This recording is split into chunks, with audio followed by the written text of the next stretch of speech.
Ahora vamos a platicar con Christopher Chainero, que yo espero lo haber pronunciado bien. Christopher, buenas tardes. Vamos a platicar en este espacio de contrastes. Él es doctor en Ciencias Económicas por la UAM. Buenas tardes. Hola Mitzi, ¿qué tal? ¿Cómo estás? Buenas tardes, gracias por la invitación. Gracias a ti por aceptar y por estar estos minutos con el auditorio de Mega Noticias. Bueno, doctor, por supuesto que el tema de la inflación nos está afectando a todos. Vamos, nos está pegando directamente en el bolsillo, que es lo que menos nos gustaría que nos afectara. Ya de por sí hay una situación de inseguridad que está viviendo nuestro país. Vamos, digamos, un poco hacia adelante, un poco hacia lo positivo, después de esta pandemia, después de habernos enfermado, familiares que perdieron la vida lamentablemente, del desgaste también del sector salud, en fin, es todo un contexto por el cual está viviendo pues, nuestro país, aunque no está exento de los demás países, pero en el tema económico principalmente, este plan presentado por el gobierno federal de alguna forma para poder apoyar y para poder dar este respiro, se habla de que tendrá que rendir frutos y que se va a hacer durante 6 meses. ¿Podrá cumplir la expectativa que se tiene por parte del gobierno federal y lo que ha prometido a sus ciudadanas y ciudadanos? ¿Qué opinas? Muchas gracias, Mitzi. Antes que nada me gustaría mencionar que es una excelente pregunta y también considero que es bastante incierto este efecto que va a tener en la inflación, especialmente porque la diversidad de estrategias que presenta el gobierno federal, por lo menos desde mi perspectiva, tiene varios asegúnes, es decir, tiene varias cosas de las cuales depende el efecto que tengan con la inflación. Por ejemplo, algo que escuchaba en las participaciones de las otras personas que estaban sus opiniones y en el video que presentaron, el cual me parece muy acertado, es por ejemplo esta idea de controlar los precios de ciertos alimentos, especialmente de ciertos granos. Hay, por ejemplo, yo tengo algunas dudas que me brincan de inmediato, como por ejemplo, ¿qué tan representativos son los precios de esos bienes de la inflación en general, ¿no? Y qué tanto lo consumen las personas. Otra cosa que me llama la atención es que, como mencionaban muy bien, pues ahí hay algunos apoyos que van a reducir costos de los productores, pero entonces también ahí me brinca la pregunta de, bueno, estos sectores, estos agentes económicos, que es lo que son a final de cuentas, pues realmente qué tanto incentivo tendrán para disminuir los precios a pesar de que hayan bajado los costos, ¿no? Entonces por ahí duda del efecto que pudiera tener en la inflación. Otra cosa que me llama mucho la atención es esta idea de aumentar la oferta de ciertos granos. Muy bien, la teoría económica básica nos dice, tú aumentas la oferta agregada y en automático, bueno, van a disminuir los precios. Pero una vez más, tengo una duda que podría ser un efecto secundario, que pudiera tener efectos adversos más allá de la inflación. ¿Qué pasa con los productores que no estaban considerando con esa oferta excelente? ¿Qué pasa si esa reducción de los precios termina afectando pues el ingreso que reciben, ¿no? ¿Qué tal si llega un momento que yo estoy vendiendo mis bienes y ya no alcanzo a cubrir mis costos? ¿Qué va a pasar en el momento que esas empresas se vean afectadas? Esas son algunas de las dudas que tengo y por eso menciono que me parece incierta la estrategia de gobierno federal, concretamente estas presentadas la semana pasada. Me parece que lo que señalas y que puede ser una de las claves que se puede pues llegar a presentar con el gobierno federal es que pudiera llegar a ser contraproducente, ¿es así? Exactamente, Mitzi, sí. Y como muy bien lo mencionas, justo así, pudiera ser, es uno de los posibles escenarios que, quizá vas a tener un efecto de inflación, está bien, pero ¿qué hiciste con los ingresos que percibían esas empresas? ¿Por qué nos importa? Porque pues esas empresas al final del día pues terminan dando empleos a las personas, ¿no? Y entonces pierdo mi empleo, voy a perder mi ingreso, pierdo mi capacidad adquisitiva, pierdo mi capacidad de satisfacer necesidades básicas mías y de mi familia. No estoy diciendo que vaya a ser esa es la consecuencia, pero también creo que es uno de los posibles escenarios y pues también vale la pena, ¿no? Tener conectada. Sí, a ver, y por otro lado, doctor, se habla de estos productos, poco más de 20 productos, de los cuales, bueno, el gobierno federal dice, no se trata de un control de precios, tú me lo mencionabas hace unos momentos, que sí, de alguna forma es un control en cuanto, por ejemplo, a lo del maíz, pero se debió de haber abarcado más productos, debió de haber sido más amplio este plan antiinflacionario y se debió de haber abarcado sobre todo a más sectores, porque también una de las quejas era que no se había invitado a todos a hacer este acuerdo, como lo denominó el gobierno federal. Creo que es una excelente pregunta y muy complicada de responder, también muy incierta. O sea, la respuesta, ¿cuál sería el efecto? ¿Qué vienes meter? ¿Qué servicios, no? También, yo creo que pues sí está bien por un lado meter aquellos bienes y servicios que son de consumo para los mexicanos, quizá aquellos que sirven para satisfacer las necesidades más básicas, pero creo que también tocas un punto muy importante. ¿Por qué invitar a unos sectores? ¿Por qué no invitar a otros? Ahí creo que también entra otra determinante de la inflación que se refiere a toda esta, ¿cómo llamarlo?, a esta certeza institucional. O sea, ¿cuáles son las reglas del juego? ¿Por qué unos sectores sí, por qué unos sectores no? En este sentido, me permito comentar otra estrategia que se presentó en el plan de gobierno federal, ¿no? Donde también menciona de mejorar la seguridad que hay en los caminos, y menciona que con eso, a través de la reducción de los costos de las primas de seguros, pues va a haber una reducción en los costos de producción, valga la redundancia. Esto lo toco porque creo que va con este mismo componente de certeza institucional. Por ejemplo, esa medida te va a ayudar también a bajar los costos, a bajar la inflación, pero más allá de eso, creo que era algo que era de sentido común, ¿no? O sea, mejorar la seguridad pública, que yo voy en la carretera o viene por ejemplo, mis insumos se están moviendo, pues que no me lo roben, ¿no? Eso claro que me va a reducir costos, y creo que también es otro componente de certeza institucional que estaría vinculado también con eso que comentabas ahorita, en mi opinión. ¿Por qué a unos sectores sí, por qué a otros no? ¿Por qué no las mismas reglas?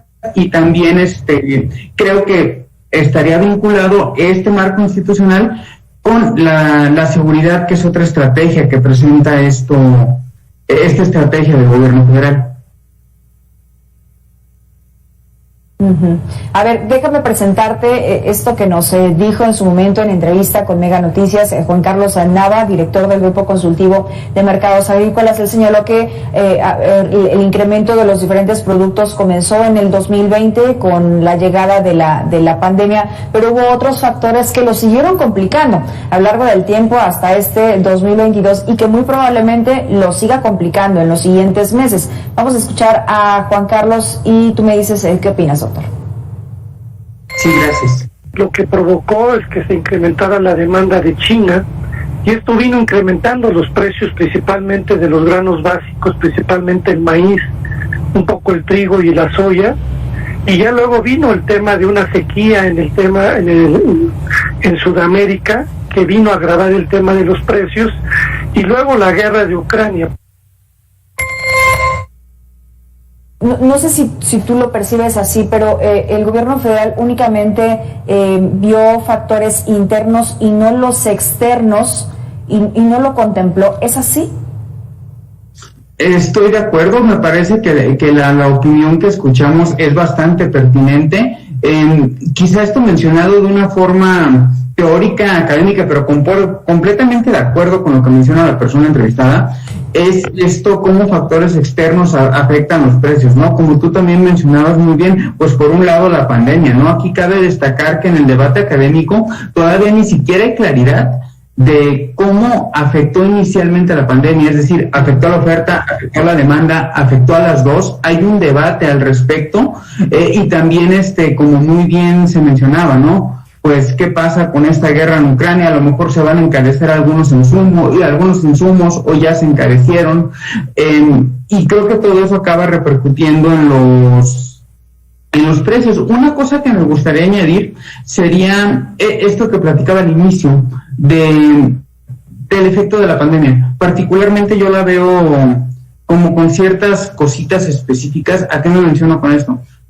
Afecta la pandemia en un momento, y cuando creemos que van bajando los contagios, otra vez ahí. Después volvemos a creer que está bajando y vuelve a haber pandemia, ¿no? Incluso ya estamos viendo cómo en algunos países se están retomando las medidas de distanciamiento social o medidas protectivas, ¿no? Como protectoras, perdón, como por ejemplo volver a utilizar los cubrebocas en espacios públicos en países donde ya no se hacía, porque están viendo un repunte en los contagios. Yo creo que todo eso genera un efecto en la economía al cual quizá no estamos acostumbrados a ver, y creo que también es posible que eso se refleje en mayor inflación, entre otras consecuencias. Pero sí me parece muy pertinente las opiniones que se han escuchado. Sí, digamos que tan inestable, ¿no? Tan inestable como lo hemos venido percibiendo, como tú dices, sube, baja, cuando pensamos que se va a estabilizar o otra vez de nueva cuenta y que esto se pudiera prolongar. Déjame hacerte esta pregunta. La inflación que tenemos actualmente, que está ya prácticamente en el 8%, ¿pudiera llegar a seguirse incrementando hacia el cierre del 2022 o el inicio del 2023? ¿Qué opinas? Gran pregunta, Mitzi. Yo creo que en la medida que se sigan presentando estos fenómenos que mencionamos como extraños, digamos, en la teoría estos fenómenos se llaman fenómenos exógenos, los cuales pues no sabemos por qué suceden, pero sabemos que afectan a la economía. En la medida que se sigan presentando, creo que sí un posible escenario sería ese, que siguiera aumentando la inflación, pero también quizá está bien que veamos el escenario donde asumamos que todo va a ser estable, ¿no? Pensemos que dejan de suceder esos eventos extraños, que esos eventos exógenos dejan de aparecer. En ese sentido, creo que vale la pena resaltar lo que acaba de hacer el Banco de México, de subir su tasa de interés. De acuerdo con la teoría económica, eso lo que va a intentar hacer es reducir la demanda agregada, pero eso nos va a servir también para controlar la producción, controlar los costos y controlar la inflación. En ese sentido, la moraleja de ese comentario es que si asumimos que vamos a estar en una situación estable, ese incremento de la tasa de interés que anunció el Banco de México va a contribuir a controlar la inflación. Y en ese sentido, pues otro escenario posible es que ya no estemos viendo una inflación que crece y crece. Ok, bueno, esto es algo importante también para el resto de las personas que no sabemos de economía. Hubiésemos pensado que el incremento de la tasa de interés por parte del Banco de México nos iba a venir de alguna forma a perjudicar, pero de alguna forma es para estabilizar, ¿no? Y que esto es importante también conocerlo. Juan Carlos Anaya, quien escuchábamos hace unos momentos, también nos dio su opinión respecto al plan antiinflacionario. Si me permites, doctor, vamos a escucharlo y me dices si coincides con él o no, y nos pasamos a otro tema. Lo bueno de este programa que anunció el presidente de la República no es un control de precios, sino más bien de contener. Por eso no se han definido ningún precio que el gobierno haya determinado que no pueda subir, porque mucho se debe pues a los temas que estamos teniendo de oferta y demanda, de factores que no controlamos, que es el mercado internacional. ¿Coincide, doctor?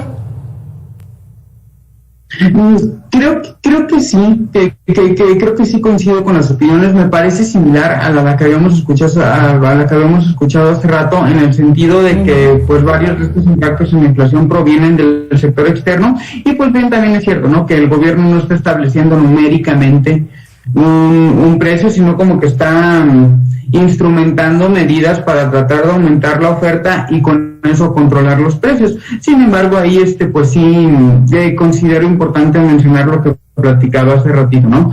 ¿Cuál va a ser el efecto secundario sobre los productores que pues no tenían prevista ese incremento de la oferta, esa reducción de precios que provocaría, y pues cuáles son las consecuencias que puede tener para ellos, ¿no? Quizá a lo mejor soy muy fatalista, pero pensando en un escenario en el cual bajan demasiados los precios que recibo, no alcanzo a cubrir mis costos, ¿qué sucede? Tendré que salir del mercado, eso causaría mayor desempleo.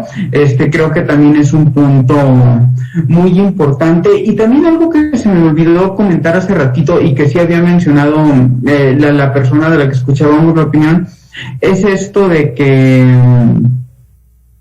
Ay, perdón, se me fue la idea. Esa era esta idea de... perdón, se me olvidó, discúlpame. Era un punto relacionado con esto, sí, platicaba, no te preocupes. Se me ocurrió por completo, se me borró. Sí, pero justamente hablamos de esto, ¿no? De estos factores externos y de tratar de evitar también una carestía mucho más aguda que ya también hemos visto últimamente, ¿no, doctor? Eso también nos lo dijo Luis Miguel González, director editorial de El Economista. Si me permite, doctor, lo escuchamos y nos pasamos a eso. Claro. Porque cualquier salida sostenible en lo que tiene que ver con el precio de los alimentos pasa por tener más producción de alimentos, más alimentos disponibles. De corto plazo hay muchos signos de interrogación, es cómo se va a garantizar que estos productos que detectaron, los 24 productos, efectivamente van a portarse bien en términos de precios. Un poco de lo que usted decía, hay muchos signos de interrogación en un corto plazo que todavía no quedan claros. Y si para ustedes, que son los expertos, tú que eres doctor, pues imagínate para nosotros, ¿no? Yo sigo yendo al súper, yo sigo yendo al mercado, doctor, y la verdad es que todo lo veo muy caro, me alcanza cada vez para menos. Y de alguna forma también en otro aspecto, pues la alimentación de las mexicanas y los mexicanos también se ve afectado por esto. Completamente de acuerdo, Mitzi. Y en esta opinión me sirvió también para recordar eso que se me borró. Ya al final de la opinión nos mencionaba esta persona que qué garantía tenemos de que los precios se van a portar bien. Justamente por ahí va mi olvido. Como los precios que se están tratando de controlar son bienes del sector primario, son bienes que pueden estar muy sujetos a condiciones climáticas. Entonces vamos a suponer, yo voy a aumentar la oferta de determinado grano, pero se viene una helada, se viene una inundación o hace mucho calor y la oferta se va a caer, los precios van a subir. Creo que en ese aspecto todas las opiniones han sido súper pertinentes porque mencionan eso, ¿no? Dicen, bueno, pero ¿cómo garantizamos que se van a portar bien los precios, ¿no? Y como ahorita muy bien mencionabas, vamos al súper y vamos viendo todo más caro. Oye, resulta que yo antes hacía el súper con 200 pesos. Ahora son 250, ahora son 270, y así va la escala, ¿no? Sí, o sea, no, la verdad es que no, 200 pesos, no, doctor, no, vamos, ni la cuarta parte del carrito llenas con 200 pesos. La verdad es que es una situación muy complicada porque además yo lo veía, a ver, estos 24 productos, ¿de cuántos estos consumo? Bueno, supongamos que esos 24, pero también consumo detergente para la ropa, que ese no viene incluido y ese cada vez también está más caro, servilletas para cada vez que comemos, ¿no? El pan blanco, pues no consumimos pan blanco, consumimos tal vez el integral o el multigrano o el que sea, y esos también han venido incrementando. Es decir, que de estos productos, pues para lo que consumimos o para lo que llevamos a la casa con la familia, pues la verdad es que se quedó corto. ¿Usted lo calificaría así? Sí, creo que pues el incremento de los precios, entre muchos otros fenómenos económicos negativos, pues siempre terminan afectando a las personas más vulnerables, ¿no? Quizá las personas que tengan ingresos más bajos o que no tengan un ingreso estable, pues van a ser las personas que van a padecer todo esto, que van a padecer más todo esto lo que mencionabas, ¿no? Quizá ya no voy a poder comprar la misma cantidad de detergente, la misma cantidad de alimento. ¿Y cómo se va a reflejar eso en el mediano y en el largo plazo, no? Quizás si hablamos de que ya no puedo consumir en este momento los alimentos ideales, quizá en unos años, en unos meses voy a tener problemas de salud, voy a tener que ser atendido en una institución pública, y pues ¿qué pasará también en ese momento con los servicios públicos que deben de satisfacer esas necesidades, ¿no? La salud, quizá también la educación, quizá también voy a tener problemas cognitivos más adelante por no haberme alimentado bien. Y todo eso pues va generando una bola de nieve que impacta en el aparato público. Exacto. Y se supone que una de las principales lemas del gobierno federal Sí, estamos hablando de factores externos también, pero sí es proteger a los más vulnerables, a los más pobres, pues es justamente este sector y el resto de los demás quienes lo estamos padeciendo. Doctor, muchas gracias por esos minutos con Mega Noticias. Lamentablemente se nos ha acabado el tiempo, pero hay que seguir hablando de esto, de lo que realmente importa al país. Y bueno, no irnos por otros temas. Doctor Christopher Cernicheiro, doctor en Ciencias Económicas por la UAM. Que tenga buenas tardes. Igualmente, Mitzi, un placer.